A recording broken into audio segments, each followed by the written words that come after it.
যেই দিন আপনি বিয়ে করবেন সেই দিন আপনি দরজায় চৌকাঠে বাসর ঘরেই আপনার মৃত্যু হবে। হ্যালো বন্ধুরা, কেমন আছেন সবাই? আশা করছি ভালো আছেন, সুস্থ আছেন। আমিও ভালো আছি, সুস্থ আছি। আজকে আপনাদের মাঝে একটি গল্পের ভিডিও নিয়ে আসলাম। গল্পটি খুবই গুরুত্বপূর্ণ এবং শিক্ষণীয়। তো আপনারা একটু স্কিপ না করে গল্পটা শুনবেন, দেখবেন অনেক কিছু এই গল্প থেকে শিখতে পারবেন। একজন লোকের একটা ভাতের হোটেল ছিল।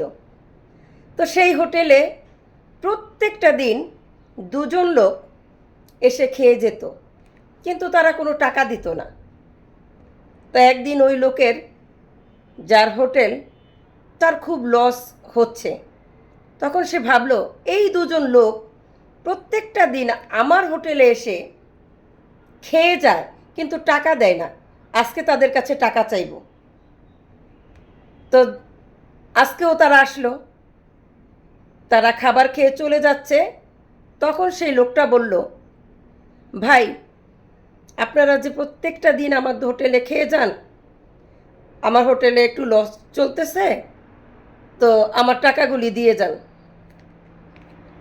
তখন তারা বলল, আমরা অনেক গরিব মানুষ, আমাদের কাছে টাকা নেই।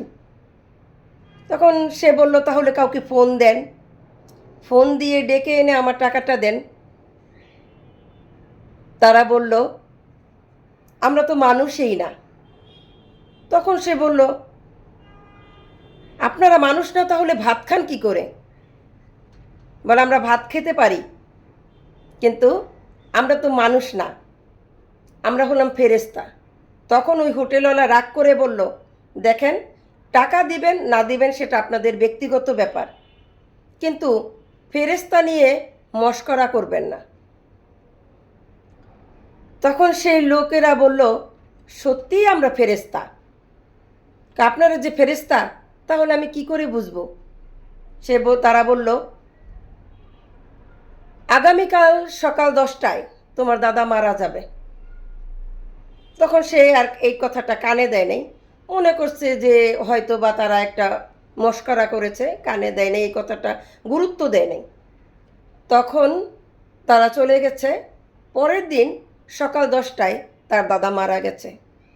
সে বাড়িতে গিয়েছে এবং দাফন কাফন করে চলে এসেছে। অনেক দিন পর সেই দুটো লোক আবার আসলো। তখন তারা খাওয়া দাওয়া করলো। তারা বলল, আচ্ছা, আপনারা তো ফেরেশতা, আপনারা তো বলতে পারেন যে আমার দাদা মারা গেছে। হ্যাঁ, ঠিক মারা গেছে, কিন্তু আপনাদের কাছে অনুরোধ, আমাকে একটা সত্য কথা বলবেন? বলে, বলো, কি জানতে চাও? তখন সে বলল, আচ্ছা, আমাকে দেখে বলুন তো আমার মৃত্যু কবে হবে? এটা বলতে পারবো না। বলে, আপনারা না ফেরেশতা, তাহলে আপনারা কেন বলতে পারবেন না? তখন সে বলল, আমরা যদি এখন বলি তোমার মৃত্যু কবে, তাহলে তুমি কোনো কাম করতে পারবে না। সে বলল, অবশ্যই করতে পারবো, জন্ম যেমন সত্য, মৃত্যু তো তেমন সত্যই। তাহলে একটু বলে দেন, আমার জানা থাকবে যে আমার মৃত্যু কবে হবে। তখন ফেরেশতা বলল, তোমার যেদিন বিয়ে হবে সেদিন বাসর ঘরে ঢোকার সময় চৌকাঠে হোঁচট খেয়ে তুমি পড়ে যাবে, তখন তোমার মৃত্যু হবে। এই কথা শোনার পর সে তো আর বিয়ে করে না। বিয়ের বয়স পেরিয়ে যাচ্ছে, সে বিয়ে করে না। তার বাবা মা অনেক অনুরোধ করে জোর করে তাকে বিয়ে করিয়ে দিয়েছে। এখন সে বাসর ঘরে ঢুকে না। তো বাসর ঘরে ঢুকে না, ইতিমধ্যেই একটা ভিক্ষুক এসে তার কাছে খাবার চেয়েছে, যে বাবা, আমি 10 দিন যাবৎ কিচ্ছু খাইনি, আমি প্রচুর ক্ষুধার্ত, আমাকে একটু খাবার দিবে? তখন সেই লোকটা তাকে ভরপুর খাওয়ালো। খাওয়ানোর পরে ওই বুড়ি মহিলা সৃষ্টিকর্তার কাছে হাত তুলে অনুরোধ করলো যে, খোদা, তুমি এই লোকের হায়াত এবং রিজিক বাড়িয়ে দাও। তখন আল্লাহ তাআলা তার রিজিক এবং হায়াত বাড়িয়ে দিয়েছে। তখন তার বউ বলতেছে, কি রে, আমার বিয়ে হয়েছে, আমার স্বামী কেন বাহিরে বসে আছে? তো বউ এসে তার হাত ধরে টেনে ঘরে নিয়ে যাচ্ছিল, তখন সেই চৌকাঠে সে হোঁচট খেয়ে পড়ে গেল, সে অজ্ঞান হয়ে গেল। যখন জ্ঞান ফিরেছে তখন সে বলে, আমি কি বেঁচে আছি? তখন বউ বলে, আপনি হোঁচট খেয়ে পড়ে গেছেন, আপনি মরবেন কেন?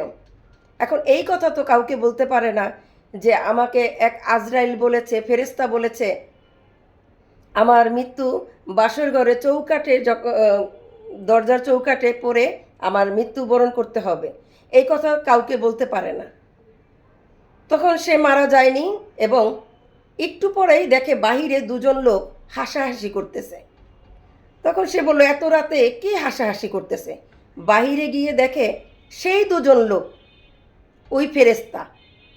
তখন সে বাইরে এসে বলল, আপনারা না বলেছেন আমার বাসর ঘরে মৃত্যু হবে? বলে, হ্যাঁ, এটাই তোমার কপালে লেখা ছিল যে তোমার বাসর ঘরে চৌকাঠে পড়ে তোমার মৃত্যুবরণ করতে হবে।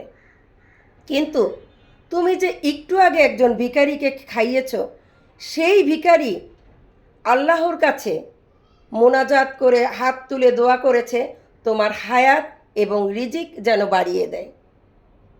এর জন্য তুমি আবার নতুন করে পুনরায় হায়াত এবং রিজিক ফিরে পেয়েছ।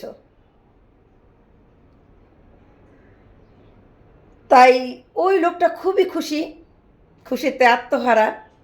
সে সুন্দরভাবে বাসর ঘরে গেল এবং বাসর করল।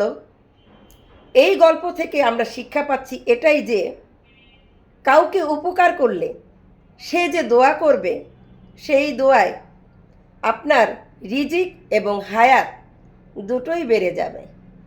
আসুন আমরা যেভাবে পারি অন্তত ক্ষুধার্ত মানুষকে যেন দুমুঠো খাবার দিতে পারি, কারণ ক্ষুধার যে জ্বালা এটা একমাত্র ক্ষুধার্ত ব্যক্তিই জানে। ভিডিওটা ভালো লাগলে একটা লাইক, একটা কমেন্ট এবং আমার চ্যানেলটা সাবস্ক্রাইব করে দিবেন। দেখা হবে নেক্সট ভিডিওতে।